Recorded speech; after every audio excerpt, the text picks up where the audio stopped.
teach an 8-week educational program, so we gather together for an hour and a half a week over 8 weeks to learn about grief and loss. We explore what grief is, because sometimes we just don't know that some of the losses that we've experienced are actually grieving experiences. We also explore how, if our body is an emotional processing plant, how we process those emotions and what that looks like in daily life. Have some of those things formed habits? And are those habits harmful or helpful? We also explore the fact that grief is cumulative, and boy is it cumulatively negative. And we take a deep dive into the loss that's brought you to the program, so that we can explore that in all of its glory, the good, the bad, and the stuff that just was that we're really grateful for.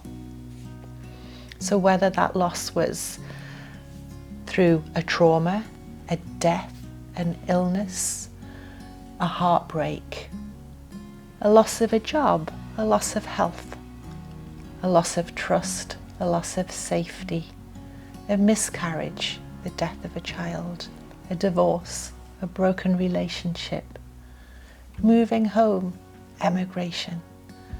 The list goes on and on. Wherever we have the end of or change in a familiar pattern of behaviour, we grieve that loss. Not only do we grieve the loss itself, we grieve all of those components around that loss too. When someone's no longer in our life, we grieve the fact that we don't get to pick up the phone and speak to them and send a text.